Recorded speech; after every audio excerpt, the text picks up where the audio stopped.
Lo que nos asusta de la inteligencia artificial no es la inteligencia artificial en sí mismo, es el reflejo que hace de nosotros como sociedad. El mundo prefiere contratar a gente que sabe trabajar con los demás, que sabe trabajar en equipo, que sabe liderar, que sabe tener pensamiento crítico, a gente que sepa hacer cosas muy específicas muy bien. Las habilidades blandas y la inteligencia emocional tienen que formar parte de nuestro día a día laboral porque no las podemos dejar fuera. Los líderes son los primeros que en muchas situaciones son vulnerables y deben poder mostrar su vulnerabilidad. Y es un atributo, y normalmente lo vemos como un defecto. De la misma manera, el estado emocional en el que nosotros entramos no va a eliminarse por el hecho de negarlo y por el hecho de, bueno, no, ya pasó, ya estoy bien, como no me ha pasado nada, tengo que estar bien. No, eso es lo peor que podemos hacer. Nosotros tenemos gente que parte de las motivaciones, gente que parte de su estado mental en el momento y no podemos dejar eso fuera de las compañías. No había una frase que se decía hace muchos años de, oiga, los problemas los deja fuera de la puerta de la empresa, ¿no? No, esto no puede suceder, esto no pasa, no es real. Sí creo que es muy importante que las empresas y las instituciones se gestionen a través de los KPIs, pero no pueden poner a los KPIs por delante de las personas. Yo creo que esa es la clave. Siempre digo que las universidades se miden por rankings, pero deberíamos medirnos por tasa de transformación. Mi jefe que me dijo hace poco como, Vivi, tú no puedes dejar tu vida, tu corazón afuera y luego venir acá a ser otra persona. O sea, tú sigues siendo la misma. Si nos vamos a la etapa en la que somos niños y en la que se nos está educando, a mí lo que me gustaría preguntar es en qué momento nos dejaron vivir en el presente. Nosotros como adultos estamos obsesionados ahora mismo con vivir en el presente, pero mi pregunta es, ¿ahora como padres dejamos vivir a nuestros hijos en el presente?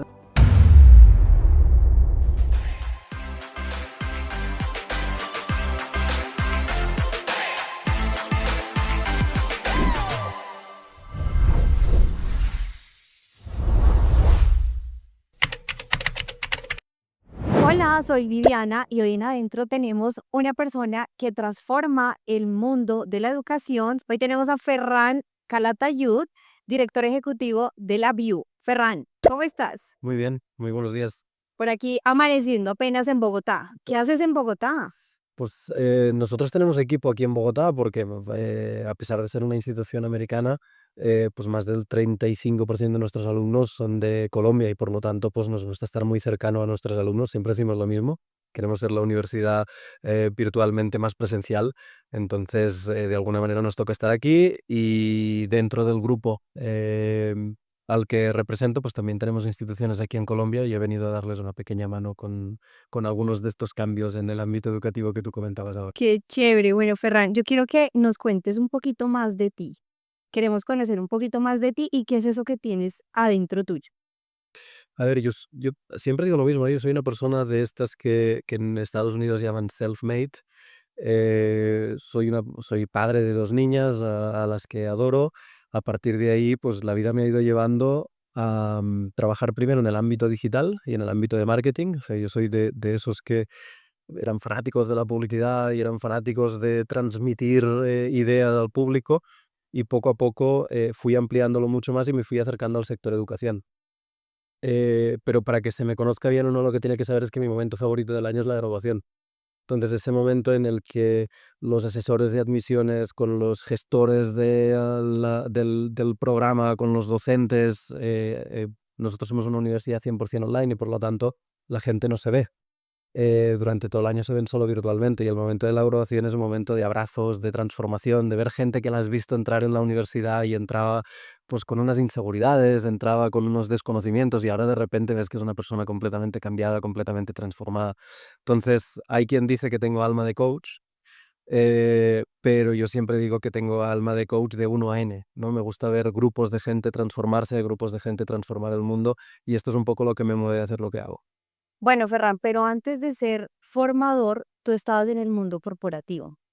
¿Cómo fue esa transformación que tuviste y qué fue lo que te llevó allá? O sea, algo te movió dentro de ti que dijo como, creo que por aquí no es mi lado, quiero empezar a pasar por aquí o como, Uy, yo he pasado por desde seguridad urbana, donde me dedicaba a instalar cámaras de seguridad en ciudades en Argentina, donde estuve viviendo 6 años, a vender, porque yo fui vendedor para pagarme mis primeros estudios, a vender préstamos al consumidor y sentir que estaba destrozándole la vida a la gente a través de intereses. Y claro, uno va desarrollando su vida por ese lado, va creciendo, va tomando responsabilidades porque tiene skills de jefatura o de liderazgo, le van diciendo, y llega un momento en el que te preguntas qué estoy haciendo, ¿no? Es decir, ¿dónde voy con todo lo que estoy haciendo? a quién colaboro, a quién ayudo, a quién transformo, aparte de a mí mismo. Y un poco el sector educación me aportó este proceso de sentir que aparte de ganarme bien la vida, puedo hacerlo transformando la vida de los demás y ayudándolos a ser algo más de lo que eran al entrar a la institución, ¿no? Yo siempre digo que las universidades eh, se miden por rankings, se miden por número de alumnos, pero deberíamos medirnos por tasa de transformación. ¿Cuánto he transformado a mis alumnos? Porque estas universidades que agarran, por ejemplo, alumnos de primerísimo nivel de grandes escuelas y los transforman en líderes, habría que evaluar qué mérito tienen, porque realmente el mérito es ir a buscar el talento donde nadie lo va a buscar, encontrarlo en crudo, encontrar talento bruto y pulirlo para que realmente pueda ser una persona productiva en una sociedad, para transformarla, para hacerse de sí mismo el profesional que quiere ser, pero eso es lo que me mueve. Oye, Ferran, yo he escuchado mucho que, o bueno, he leído mucho el tema de que somos más que KPIs dentro de una empresa. Ujú. Yo creo que hay que encontrar el sano balance. Yo soy fanático de los KPIs, ¿eh? O sea, soy de esos que defienden las métricas al más profundo nivel. Creo que sin estadística uno no puede tomar decisiones sensatas, pero hay algo que es mucho más complicado que la estadística, que es la mente humana. Entonces nosotros tenemos gente que parte de las motivaciones, gente que parte de su estado mental en el momento y no podemos dejar eso fuera de las compañías. No había una frase que se decía hace muchos años de, oiga, los problemas los deja fuera de la puerta de la empresa, ¿no? No, esto no puede suceder, esto no pasa, no es real. Entonces el KPI lo que te da un dato que te permite tomar una decisión sensata, pero tienes que evaluar los momentos de los equipos, tienes que evaluar en qué estado está cada persona, porque tú puedes tener un KPI eh, muy bueno, muy relevante, pero puedes estar quemando a tu equipo profesional. Y por lo tanto ese KPI dejará de tener rendimiento por el factor humano. Entonces, sí creo que es muy importante que las empresas y las instituciones se gestionen a través de los KPIs, pero no pueden poner a los KPIs por delante de las personas. Yo creo que esa es la clave. Sí. Oye, y conecto mucho con eso que dices de, porque somos una misma persona, ¿no? Es un mismo corazón. Entonces, hay veces algunas empresas, bueno, mi jefe, me hiciste acordar mi jefe, que me dijo hace poco como, Vivi, tú no puedes dejar tu vida, tu corazón afuera y luego venir acá a ser otra persona. O sea, tú sigues siendo la misma. Totalmente. Tienes que traer todas tus cosas acá. Tú no te puedes alejar de lo que tú eres. Entonces tienes que aprender a conectar eso que te pasa afuera con lo que estás viviendo ahora. Y eso tiene que ver mucho con inteligencia emocional. Totalmente. Pero porque no nos permitimos ser vulnerables. O sea, al final, y esto pasa mucho, porque muchas veces la gente cree que esto pasa con los empleados, pero no con los líderes. Y es al revés. Los líderes son los primeros que en muchas situaciones son vulnerables y deben poder mostrar su vulnerabilidad. Y es un atributo, y normalmente lo vemos como un defecto, ¿no? El tema de mostrar vulnerabilidades. Por lo tanto, no puedo estar más de acuerdo contigo en el tema que las habilidades blandas y en la inteligencia emocional tienen que formar parte de nuestro día a día laboral, porque no las podemos dejar fuera. O sea, si tú has tenido un problema antes de... te pongo un ejemplo muy, muy, muy drástico, si queremos, ¿eh? Pero pongamos por caso que tú estás yendo a trabajar y tienes un accidente y no te ha pasado nada. No te ha pasado absolutamente nada. Sí, pero has tenido un accidente, tu adrenalina te ha dado un rush absoluto, llegas con una intensidad al trabajo, es imposible que te comportes de la misma manera Sí. en el trabajo que si no hubiera sucedido ese accidente. Aunque no te ha pasado nada, no has tenido que ir al hospital, pero la adrenalina te está diciendo tienes que estar en alerta y estás en alerta. Y en tus interacciones con tus compañeros seguirás estando en alerta. Bien, de la misma manera, es un caso muy drástico, cuando te ha pasado un evento emocional fuerte, puedes haber recibido una mala noticia o se te puede haber roto la tubería de tu casa, si ha inundado tu casa. Es decir, puede haber pasado cualquier cosa. Todos esos estados emocionales no se pueden dejar fuera. La clave está en tener líderes que sepan leer esos momentos en las demás personas, que haya un espacio seguro en el cual eso no sea un inconveniente y que las mismas personas sepan identificarlo. Porque si no, muchas veces las personas cuando han sufrido este tipo de situaciones llegan al ámbito laboral y no entienden por qué ese día les ha ido tan mal. No entienden por qué sus reacciones han sido tan contundentes. No entienden, bueno, es porque no has procesado emocionalmente aquello que te ha pasado antes de entrar a la oficina y por lo tanto no lo has sabido gestionar dentro de la oficina. Ferran, ¿y qué podríamos hacer ahí? Por ejemplo, cuando nos pasa X o Y cosa, ¿qué podríamos hacer? Lo primero es decirlo. Lo primero es aceptar que ha habido un problema, lo primero es aceptar que estoy en un rush emocional, que mi adrenalina está a tope. Lo primero es aceptar que esa realidad no la vas a poder cambiar negándola, ¿no? Es como si quisiéramos seguimos con el ejemplo del accidente. No, no, niego que he tenido el accidente, no he tenido el accidente y por lo tanto la luz que se me ha roto no la voy a tener que arreglar. No podemos solucionar el problema negando que se ha roto, el foco del vehículo. ¿Verdad que no se va a arreglar negándolo? Pues de la misma manera, el estado emocional en el que nosotros entramos no va a eliminarse por el hecho de negarlo y por el hecho de decir: "Bueno, no, ya pasó, ya estoy bien, como no me ha pasado nada, tengo que estar bien". No, eso es lo peor que podemos hacer. Por lo tanto, lo primero es aceptarlos, entenderlos, mirarlo de frente y decir: "Okey, estamos aquí, tengo un momento de tensión", y a partir de ahí hay herramientas. Hay herramientas psicológicas, hay herramientas, hay quien cree en lo espiritual, hay herramientas espirituales, pero hay herramientas para que tú puedas entender: estoy en esta posición, pero a partir de ahora no quiero tomar decisiones basándome solo en esto que me ha sucedido. Entonces hay un libro, espectacular, que se llama El hombre en busca del sentido, que una de las cosas que dice es, o una de las cosas que explica, y lo voy a explicar mal seguro, pero que la diferencia entre quien es libre de tomar sus propias decisiones y quien está conforme con sus propias decisiones y con ser él mismo, es quien es el que aprovecha ese espacio que está entre lo que te sucede y cómo reaccionas, ¿no? Ese pequeño espacio entre lo que me sucede y la decisión que tomo es donde nos permitimos ser esclavos de nuestras propias emociones y reaccionar desde la rabia, desde el enojo, desde la tristeza, desde lo que sea, o decidir cómo queremos reaccionar. Entonces, esa pequeña pausa, que rara vez hacemos, es quizá el segundo tip. El primero es entender que estoy en ese estado emocional y el segundo es hacer una pausa para no dejar que ese estado emocional decida por mí, sino que sea yo quien decida. Ok, yo siento que de pronto es como andamos todo el tiempo acelerados. No sé si es Bogotá o es a nivel mundial. Tú que has estado por todos lados. A ver, a mí me ha tocado, he estado en Estados Unidos, he vivido evidentemente muchos años en España, en Europa, he trabajado en África, en Marruecos. em, no es algo de Bogotá, Ajá. es algo mundial. Cada vez vivimos más acelerados, cada vez vivimos más rápido, cada vez tenemos menos tiempo para procesar lo que nos sucede, cada vez estamos más conectados, las noticias viajan más rápido y no creo que emocionalmente hayamos tenido la formación necesaria como para saber procesar todo lo que nos sucede y todo lo que vivimos y todo lo que vemos, de forma ágil. Sí, entonces siento que esa historia que tú dices del accidente, siento que pasa mucho porque como ni siquiera vivimos en el aquí, ¿cierto? Sino que vivimos o en el allá o en el atrás, en alguno de los dos, pero no en el presente. Entonces yo no puedo, yo siento que, bueno, lo pongo en contexto para mí, si me accidento digo, no, pero es que yo tengo que llegar a tal hora, entonces me toca solucionar como, aquí nadie se accidentó, párese y siga. Entonces yo siento que es como eso, ¿no? Porque como no estamos aceptando vivir el momento, este presente no lo estamos aceptando, sino que la mente está en otro lugar. ¿Puede ser por eso? Sí, a ver, hay una falsa idea de que esto es fácil, ¿no? O sea, yo llamaré a este siglo el siglo de la meditación. Nos han enseñado a todos que hay que meditar, nos han enseñado a todos, en función al mindfulness, etcétera, etcétera, pero parece que lo queremos hacer muy fácil, ¿no? Queremos mostrar que es todo muy fácil Y que yo puedo con todo. y es extremadamente difícil. O sea, por respirar 20 segundos no vas a dejar de tener el accidente, no vas a solucionar lo del accidente y por decir: "No, pues ahora estoy aquí y ahora", las preocupaciones no se van a disolver, ni las preocupaciones del futuro ni las del pasado.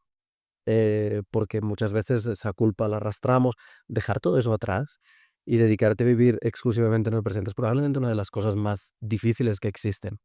Ahora, si nos vamos a la etapa en la que somos niños y en la que se nos está educando, a mí lo que me gustaría preguntar es, ¿en qué momento nos dejaron vivir en el presente? Sí. Niños. Ok. O sea, nosotros como adultos estamos obsesionados ahora mismo con vivir en el presente. Pero mi pregunta es, ¿ahora como padres dejamos vivir a nuestros hijos en el presente? Si lo llevas hacia la pregunta de ¿qué quieres ser cuando grande? Ni tan siquiera es la tarea que tengo que hacer. Ahora no puedo estar por ti porque estoy preparando la cena, porque después tenemos que cenar. Es decir, la pregunta es, ¿cuándo un niño está viviendo realmente en el presente? Sí.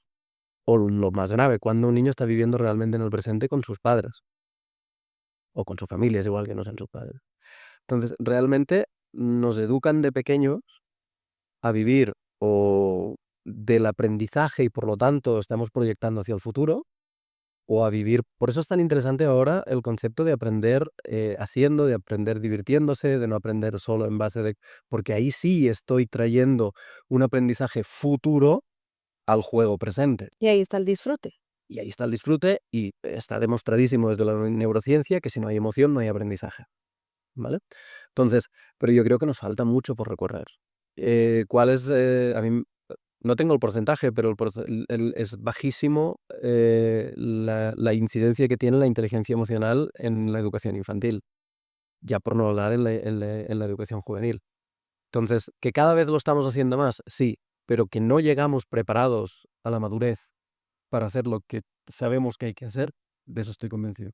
Bueno, yo te quiero preguntar, la generación que viene, si la generación que está ahora siento que es consciente o está siendo un poco más consciente, actualmente el 49% de las personas no quieren estudiar. Entonces, ¿cuál es ese? Es un desafío que tienen las universidades, y más tú que estás ahorita en el grupo Planeta, que tiene más de 22 universidades dentro de la red, Ujú. y nada más del 59% de ellos, de los profesionales que se gradúan, no están ejerciendo su rol como profesionales. Entonces, ¿cómo están enfrentando estos desafíos? A ver, a mí no me sorprende que haya una gran parte de la nueva generación que no quiera estudiar.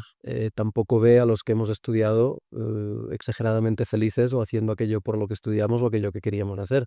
Entonces yo creo que el primer síntoma de inteligencia es que no quieren repetir ese patrón. Por lo tanto, hay que darles ese mérito. Claro. Después, claro, la solución no puede ser no hacer nada de sus vidas. Lo que sí es cierto es que les hemos abierto un mundo em, de autoaprendizaje que no existía hace unos años. Yo siempre pongo el mismo ejemplo. Las universidades en los últimos X cientos de años hemos sido dueñas del contenido. Y la función de las universidades no era solo dar clase. La función de las universidades era ordenar ese contenido, transformar ese contenido en gente productiva en distintas áreas, porque no había nadie más que lo pudiera hacer. Pero hoy en día nos encontramos con niños, con chavales, que ya de 14 a 18 años tienen plataformas de autoaprendizaje gratuitas y pues se ponen a estudiar. Y tengo un ejemplo de una persona conocida que me decía, mi hijo está aprendiendo chino. Sí. Y yo le preguntaba, digo, ¿y cuál es el objetivo de aprender chino? Dice, pues porque puedo aprender chino, o puedo aprender programación, o puedo aprender. Claro, el problema es que estas mentes más jóvenes quizás no tienen una estructura que les permita entender cuáles de los conocimientos que van a adquirir les van a servir para aquello que quieren hacer en la vida. Entonces, para mí ese es el nuevo rol de las instituciones académicas también, dar una estructura, no solo formar en contenido, porque ese contenido que yo voy a dar en la universidad lo puedo encontrar en cualquier otro sitio. Pero si lo que le estoy dando es una estructura de aprendizaje en la cual va a aprender, va a entender que todo el aprendizaje va a tener una consecuencia en su futuro, va a aprender a hacer X, Y o Z y por lo tanto ese es el camino que va a seguir su vida. Pero lo más importante para mí es que las instituciones académicas, y no hablo solo de las universidades, sino que hablo también de escuelas superiores, hablo de, en España los llamamos institutos, en Estados Unidos high school, creo que aquí es bachillerato, Sí, bachillerato primaria. y primaria es que necesitamos enseñarles a interrelacionarse con los demás y a interrelacionarse consigo mismo. Y aquí es donde las habilidades blandas juegan un papel fundamental. Y no es porque yo me iluminara un día y dijera las habilidades blandas, no, no, es que el problema es que el reclutamiento mundial va alineado con las habilidades blandas. Ya los reclutadores contratan más por habilidades blandas que por habilidades técnicas. Hemos entendido que el mundo prefiere contratar a gente que sabe trabajar con los demás, que sabe trabajar en equipo, que sabe liderar, que sabe tener pensamiento crítico, a gente que sepa hacer cosas muy específicas muy bien. Y yo siempre pongo el mismo ejemplo, el modelo de científico que es extremadamente bueno en su área de conocimiento y en producir sus experimentos, ahora mismo, en el momento social en el que estamos, tiene que saber interrelacionarse con sus compañeros o sus hallazgos probablemente no llegarán a nada. Tiene que poder trabajar en equipo porque las investigaciones son exageradamente más complejas, porque ya hemos llegado a un punto en que la profundidad de la investigación requiere trabajar con otras personas, probablemente requerirá liderazgo, etcétera, etcétera. Entonces, ya no se trata solo de saber hacer cosas, sino que se trata sobre todo de saber cómo interrelacionar esas cosas que yo sé hacer con las cosas que saben hacer los demás. Y eso es lo que realmente nos hace crecer como sociedad y productivos como profesional. Cuando nos hablas sobre que los estudiantes son producto o materia prima, ¿cómo te refieres a eso? A ver, aquí es una pregunta complicada porque es sensible en el sector académico, pero yo siempre trato de hacer una descripción de mm, quién es realmente un cliente para una institución académica. Y normalmente cuando pensamos en un cliente, pensamos en una persona que paga por un servicio. Sí. Por lo tanto, la lógica nos dice que un alumno es el cliente de una institución académica. Pero desde el punto de vista del servicio que hacemos a la sociedad como instituciones académicas, creo que tenemos que darnos cuenta que nuestro cliente no es el alumno, por mucho que nos pague, por mucho que le pague a un público, por mucho que le pague a un privado. No es el cliente es la sociedad. El cliente son las instituciones, las empresas que lo van a contratar. Entonces, si llegamos a esa conclusión, ¿cuál es el papel del alumno? El papel del alumno es el del producto. El papel del alumno es el de la materia prima.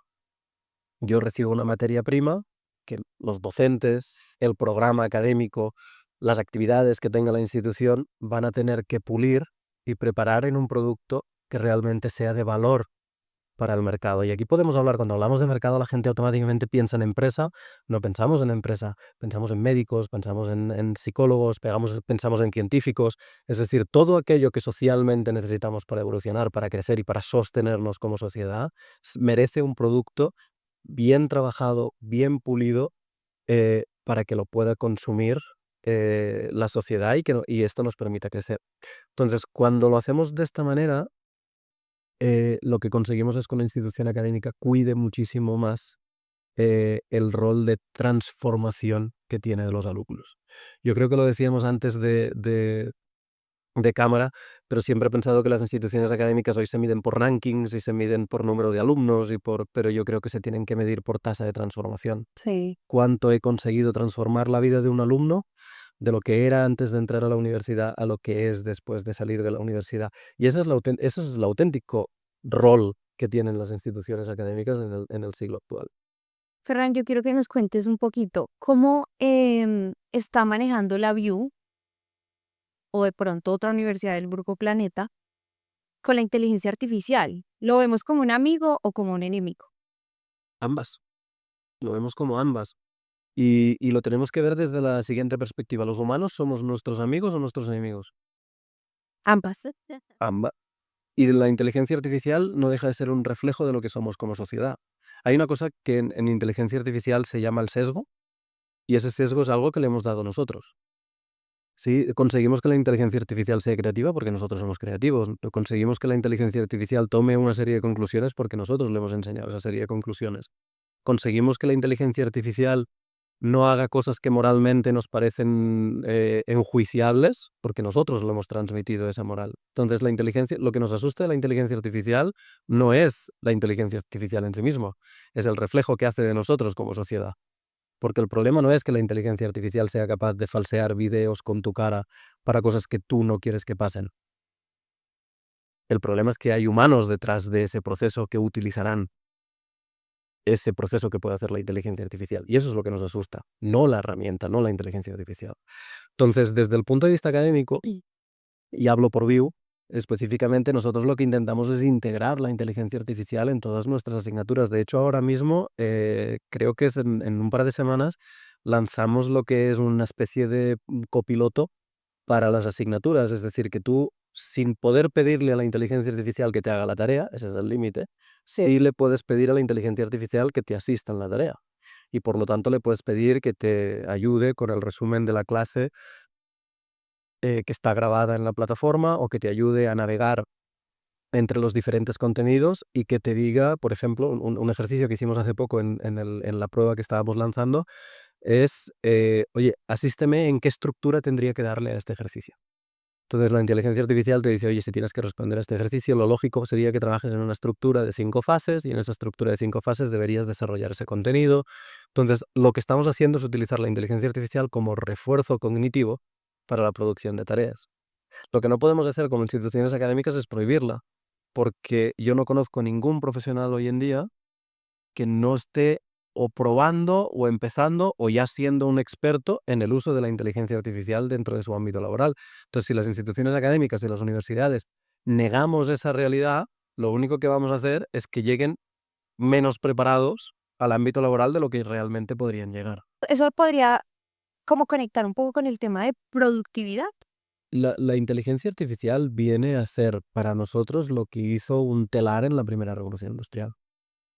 Eh, claro, le llamamos revolución por algo. Sí.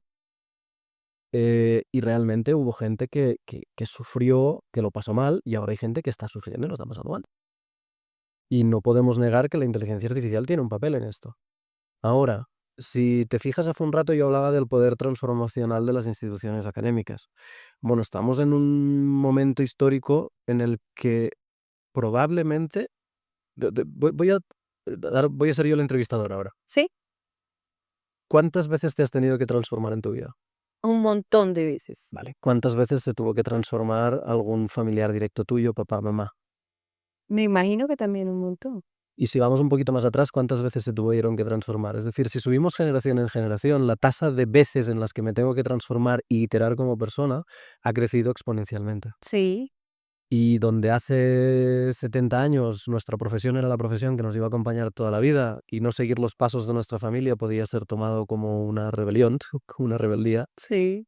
hoy en día ya no solo no queremos que nuestros hijos sigan nuestra profesión, sino que nosotros hemos tenido que o cambiar de profesión o cambiar la forma en la que ejercemos nuestra profesión muchas veces. Pues cuando hablamos, por ejemplo, de redactores, ¿no? La crisis de los redactores, porque pues la inteligencia artificial es algo que puede hacer. Bueno, lo que tiene que hacer este grupo de gente es entender en qué dirección se tiene que transformar para convertir la inteligencia artificial en su aliada o para alejarse de un sector que tenga la inteligencia artificial como aliado. Pero de nuevo, la tecnología nunca es un problema. El uso que hacemos de la tecnología es el problema y la capacidad de adaptarnos o no a esa tecnología es el límite que nos ponemos a nosotros mismos como profesionales. Entonces, hoy en día la productividad es uno de los elementos probablemente más importantes. Sin embargo, yo creo que empezaremos a escuchar hablar mucho de productividad sostenible. Ya empezamos a hablar de sostenibilidad, pero si os fijáis, hablamos de sostenibilidad por un lado y de productividad por otro. Pero cuando empecemos realmente a vincular los dos términos y hablemos de productividad sostenible, empezaremos realmente a vincular la sostenibilidad a aquello que la hace poner en peligro. Bueno, ya para cerrar este tema de productividad, ¿qué es para ti ser productivo en un día de trabajo?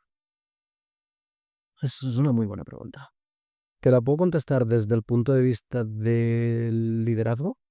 Sí, Para mí, siendo líder de una institución académica, un día productivo es el día en el que veo que uno de mis profesionales, una de las personas que trabaja conmigo, ha conseguido adquirir una habilidad nueva, ha conseguido crecer como profesional o ha conseguido hacer algo que hasta hoy no podía hacer y hoy lo puede hacer. Porque al final el rol como líderes es desarrollar personas y hacer que el desarrollo de esas personas vaya alineado a la cultura, misión, visión y valores de nuestra institución. Entonces, como líder, para mí un buen día en el trabajo es el día en el que veo que una persona que está trabajando conmigo ha aprendido algo o ha crecido profesionalmente. bueno, ahora quiero que entremos al tema de cómo es el rol de coach dentro de una empresa. Ujú. Imprescindible. Si te puedo contestar con una palabra, voy a intentar extenderme, pero yo creo que el rol del coach no debe recaer solo en el rol de una persona. O sea, yo creo que tenemos que tener el rol del coach dentro de una compañía, pero uno de los elementos clave es que debemos aprender todos a ser líderes coach.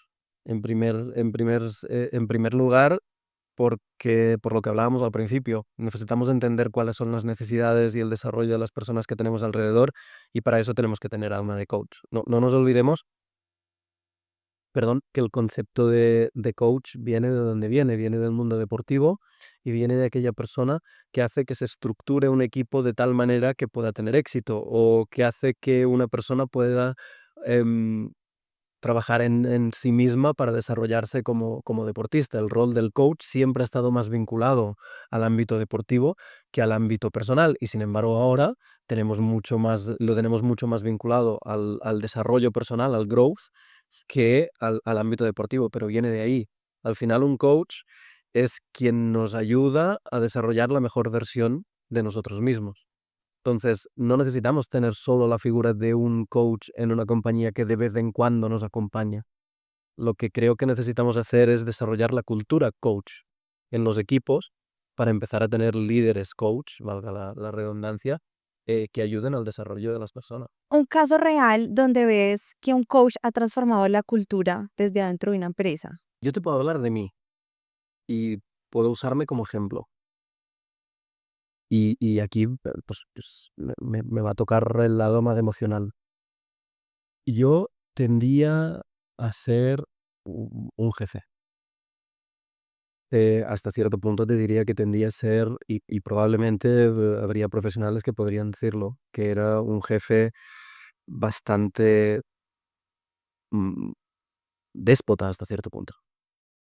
La productividad lo era todo, los KPIs lo eran todo, no entendía el rol que jugaban mis equipos o sus sensibilidades en el desarrollo de los proyectos y con los años empecé a ver que caminaba solo. Yo hoy también hay una parte de mi trabajo que tiene un rol muy comercial, pero lo abordo desde una perspectiva muy diferente. Y es desde el momento en que empecé a entender el rol de las personas. Y esto a mí me sucedió gracias a un programa de desarrollo profesional donde conocí a un coach, se llama Jordi Vilá, eh, que me empezó a permitir ver la vida desde otra perspectiva y a entender qué partes de mí yo había anulado como líder porque creía que no eran útiles. Y sí me enseñó a ser un líder más integrado, en que mi vida profesional no fuera por un lado y mi vida personal no fuera por otro, y después me sintiera un individuo roto. Yo creo que esto es algo que le pasa a mucha gente. Demasiado. Entonces, yo, por suerte, pude absorber, y soy una persona que aprende muy rápido, pude absorber ese conocimiento e intenté trasladarlo a las instituciones y a los proyectos que me tocaba gestionar. Y desde ese momento, pues transformé la forma en la que yo lideré a los equipos, porque como tú decías, pues yo en ese momento no podía meter a un coach 24/7 o 7 días a la semana, 8 horas, da igual, dentro de mi compañía, entonces me tocaba a mí serlo. Y desde ese momento trabajamos en un equipo mucho más integrado, trabajamos con una cultura mucho más sólida y yo creo que tú puedes ser testigo de eso en el recorrido académico que has tenido, pero sobre todo creo que es muy importante que todos entendemos el valor de las personas, el valor que tiene no solo las personas que trabajamos en el proyecto, sino la capacidad de co-crear con nosotros el proyecto educativo em, con los alumnos. Entonces ahí claro, va mi agradecimiento por delante al coach que consiguió ese proceso de transformación. Pero dicho de otra manera, yo creo que es como, no sé si habéis visto la película Cadena de Favores, que es básicamente una película donde una persona recibe un favor de otra y le dice, no, no me lo devuelvas, no me lo pagues, lo único que tienes que hacer es hacerle otro pequeño favor a otra persona, Ok. por pequeño que sea. Entonces, si nosotros cuando recibimos ayuda de alguien, sea un coach o sea alguien que ha actuado como coach en nuestra vida, y tenemos la delicadeza de, en lugar de querer pagarle a esa persona, devolverle a otra persona siendo su coach, siendo su mentor, siendo su ayuda cuando lo necesite, yo creo que conseguiremos esa transformación poco a poco en todos ser un poco coaches los unos de los otros y ayudarnos a crecer como corresponde. ¿Cómo sientes que está la View en este momento implementando el coach dentro de las diferentes carreras que tenemos? A ver, hay un componente, en todas las carreras que estamos formando, tanto maestrías como doctorados, yo creo que hay un componente humano muy fuerte a día de hoy. Entre otras cosas, pues nosotros estamos en formación de líderes de empresa dentro del MBA, estamos en formación de líderes educativos dentro del programa de educación virtual y estamos en formación de líderes de proyectos de software, de producción de software en nuestras maestrías en ingeniería. El, Cuando hablamos de la palabra liderazgo, el concepto coach para nosotros entra completamente dentro del aula. Y por lo tanto yo creo que lo integramos tanto desde entender que el docente es el primer coach que tiene que haber en el aula y que lo que tiene que hacer es fomentar y trabajar con el desarrollo de los alumnos, no en comunicar una información. ¿Vale? Yo creo que este es el primer punto. Los docentes de BIU cuando entran, una de las primeras cosas que hacemos es tratar de inducirles a esta cultura. Decir, oye, aquí no se trata de transmitir conocimiento, aquí se trata de transformar personas. Sí, me consta. Bueno, y quiero irnos más hacia la parte de gestión humana. ¿Qué sientes que está faltando actualmente hoy en el área de gestión humana? Mira, hay un video de Steve Jobs en el cual lo explica muy bien. Él explica que cuando Apple estaba creciendo mucho, lo primero que hicieron fue ir a buscar gerentes expertos, ¿no? Y lo expresa así, gerentes expertos. Y dice, es probablemente uno de los fracasos más grandes que hemos tenido en, en Apple y tuvimos que darnos cuenta que toda esta gente fracasó y tuvimos que cambiarlos. Entonces la periodista le pregunta, bueno, ¿y cuál es el rol que le funcionó a Apple? Dice, en Apple nos funcionó el rol de las personas que asumieron el rol de liderazgo no porque lo quisieran, sino porque se dieron cuenta que eran los adecuados para hacerlo, habiendo entendido cuál era el rol productivo de sus equipos. Entonces yo creo que muchas veces nos empeñamos en ser líderes sin entender cuál es el rol productivo de nuestros equipos. Y esto es clave. Muchas veces, y esto es un ejemplo que yo he oído mucho en el sector académico, cuando tú le preguntas a alguien si quiere ser técnico o líder, el 99.9% de las veces te va a contestar que quiere ser líder. Pero, ¿líder de qué? Sí. ¿Líder por qué? Y muchas veces yo creo que una de las cosas que le falta al liderazgo es que el liderazgo permanentemente quiere que haya un equipo trabajando para él, cuando el liderazgo realmente trabaja para sus equipos. Entonces yo creo que lo que está faltando es esto, más líderes que trabajen para sus equipos, en lugar de equipos que trabajen para sus líderes. Esto tendría un poco que ver sobre sembrar hacia adentro para las personas. Esto sería más, o sea, el liderazgo al final lo que hace es cosechar, pero si no hace crecer a sus equipos no va a cosechar absolutamente nada. Y hay una frase que se dice mucho últimamente, ¿no? Que un buen líder puede desaparecer 2 meses de su compañía y no pasará nada. La máquina seguirá rodando porque sus equipos están funcionando bien. Bueno, hay gente que cree que ser líder implica que eso tiene que pasar por arte de magia. No, no. Para que eso pase, tiene que haber habido un trabajo muy intenso de ese líder con sus equipos y tiene que haber una confianza muy grande tanto de ese líder con sus equipos como de los equipos hacia el líder. Entonces, sí creo que el líder tiene que acostumbrarse a sembrar. Y hay una serie de televisión que ahora no me acuerdo cómo se llama, que es de un señor que toma un cargo de director médico de un hospital.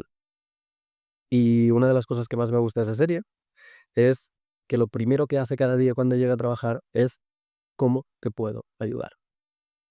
Y durante los primeros capítulos todo su equipo se queda absolutamente Asombrado. sorprendido y asombrado de que la persona que ha asumido el rol de líder absoluto de todo el hospital les esté preguntando, oye, ¿yo cómo te ayudo a ti? ¿No? Y es una frase que se repite muchísimo, se repite muchísimo.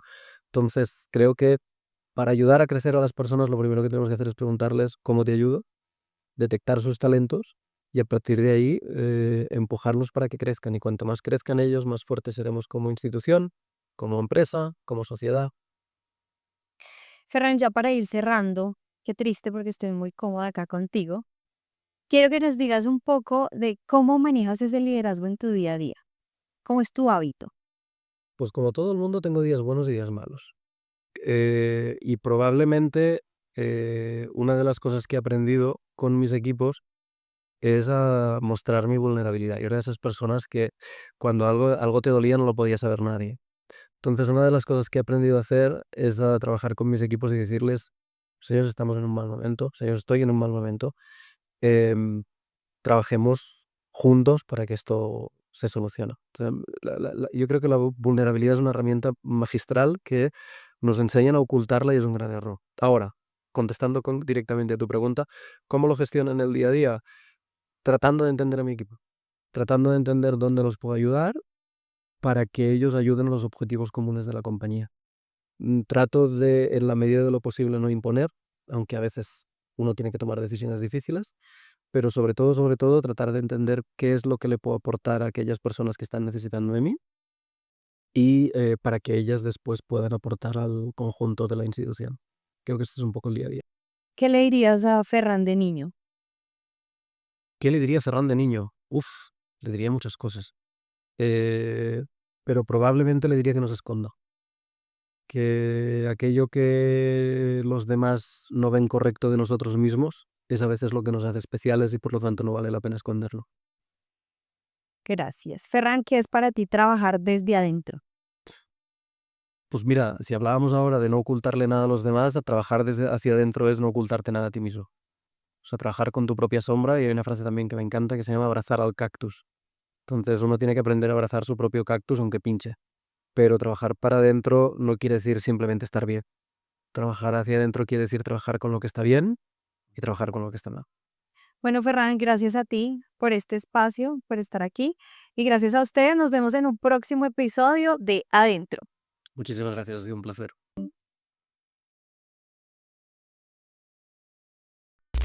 A ver, yo creo que si puedo compartir algo bien de adentro es que uno de los aprendizajes más duros y que todavía estoy en el proceso de aprenderlo es aceptar las decisiones que hemos tomado en la vida. Abrazarlas, trabajar con ellas y evolucionar con ellas, porque muchas veces eh, uno cree que es un error haber tomado algunas decisiones o le pesan o le duelen, cuando en realidad lo único que debería doler es aceptar la situación en la que estamos y no decidir cambiar aquello que queremos cambiar. Por lo tanto, a todos aquellos que estéis en el punto de indecisión, decidid, no dejéis de decidir jamás y sobre todo, aceptad y trabajad con esas decisiones que habéis tomado.